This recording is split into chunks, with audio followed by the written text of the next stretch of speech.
C'est jour de vote d'un océan à l'autre aujourd'hui. Qu'est-ce qui nous attend ce soir, oui, dans la région? Alexandre Cabana est en studio pour nous en parler. Alexandre, bonsoir. Bonsoir, Anthony. Bonsoir, tout le monde. Bon, Alexandre, tu es allé faire un petit tour du côté des bureaux de vote, là. Est-ce que la réponse est bonne?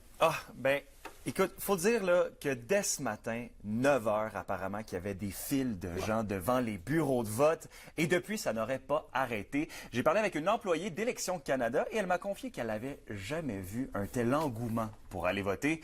Il faut dire que déjà, c'était une tendance qu'on a observée dès le vote par anticipation. Les chiffres sont sortis et c'est près de 12 000 électeurs qui sont allés voter dans les derniers jours pour Abitibi, Baie-James, Nunavik-Ayu et plus de 9 000 pour Abitibi-Témiscamingue. D'ailleurs, je suis allé faire un tour du côté des bureaux de vote au centre des congrès de Rouyn-Noranda. Voici les réactions. Ben écoute, c'est notre devoir de citoyen, je pense. On est obligé de le faire, puis c'est notre futur qui se décide en ce moment-là. J'ai fait la boussole électorale, puis pour vrai, ça l'a...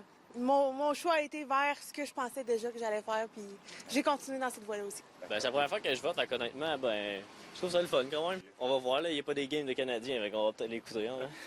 Bien, ça a tout le temps été important, mais cette année, c'est plus. C'est vrai qu'il y en a certains qui ne veulent pas qu'ils soient au pouvoir. C'est surtout pour ça que je vais voter, qu'il y ait moins de votes pour eux. Et il faut le dire, Alexandre, mais les résultats du vote risquent d'être très intéressants dans la région, là. Oui, très intéressant et très serré, surtout du côté d'Abitibi, Baie-James, Nunavik, Ayu. La lutte sera extrêmement serrée entre la députée sortante et candidate du Bloc québécois Sylvie Bérubé et la libérale Mandy Goldmasty. La dernière prédiction de Canada 338 propose une avance de seulement 1 % aux libéraux à 35 % et le Bloc à 34 %. Et pour ce qui est de la circonscription d'Abitibi-Témiscamingue, Sébastien Lemire serait toujours dans la chaise du conducteur avec 42 % des intentions de vote.